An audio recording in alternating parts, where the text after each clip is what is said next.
thank you all for being receptive to my story and Rights and Democracy and the organizers for allowing me to share. I come here today as a mother.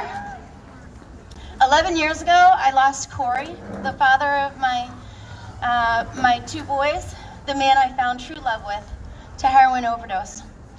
Ever since, people praised my strength.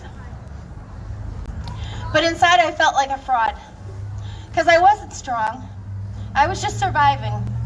I was going through the motions. I was doing what I had to do to take care of my boys. But I found my strength in fighting for them, because I can't think of anything more worthy of fighting for than my boys. But first, I want to tell you about their father. Corey was everything to me. He was my rock, my protector, and my best friend. I called him my big, strong, handsome man. You can do it. A couple months after our oldest was born, Corey was pulled over and the police discovered heroin and a bag of OxyContin, 8 of which he had already consumed. I'll never forget that phone call. His family and I had no idea that was happening. My rock, my big, strong, handsome man, was reduced to a beaten down, self-loathing shell of his former self. He later explained to me what that experience was like, and I was absolutely shocked at the way he was treated. The next day, his family and I picked him up from the courthouse. As the two of us walked back to our car, he stopped, collapsed on the curb into a ball, holding my hand in both of his, and begged me to forgive him. And I did. So according to a standard formula based on the quantity and apportionment, he faced a mandatory minimum 10-year prison sentence. So he lived under constant threat that the consequences of his substance use would be a decade of our child without a father. After 9 tumultuous months, Corey lost his battle with substance use disorder. On Christmas Eve 2008, he overdosed just 10 feet from our 1-year-old and I on the other side of a closed door. I delivered our youngest 2 weeks later, surrounded by pictures of the happy little family that I thought we would be welcoming him into.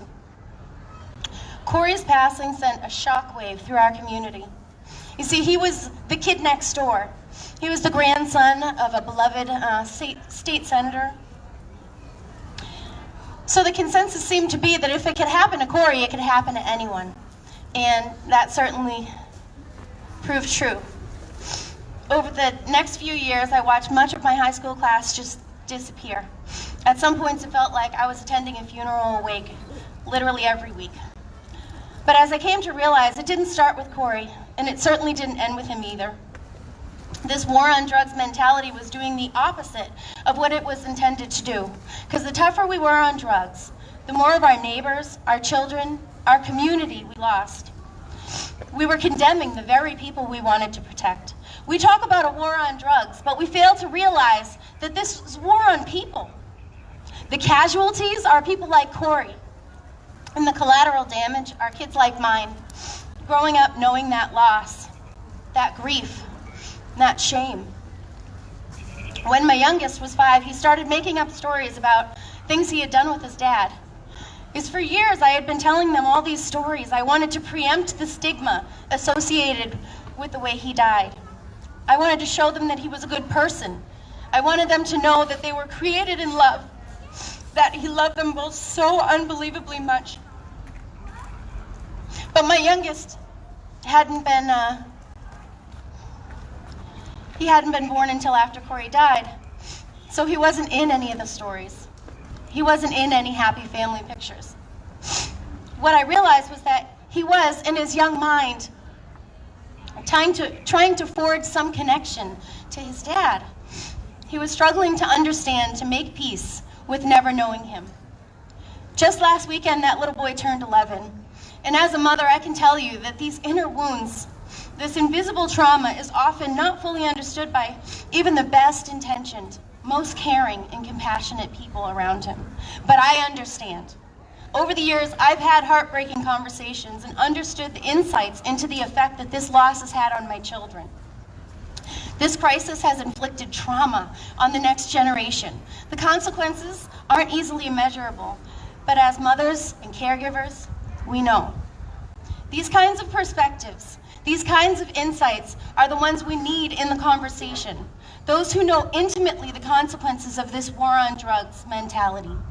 And I, for one, would tell you that rather than vilify, shove down, and fight against those who suffer from substance use, we need to fight for them. Yes. Starting with doing everything we can to keep them alive. Luckily, we know how to do that. We need strong and consistent funding for treatment, life-saving medications, and medically assisted treatment. And we need Medicare for all. Woo!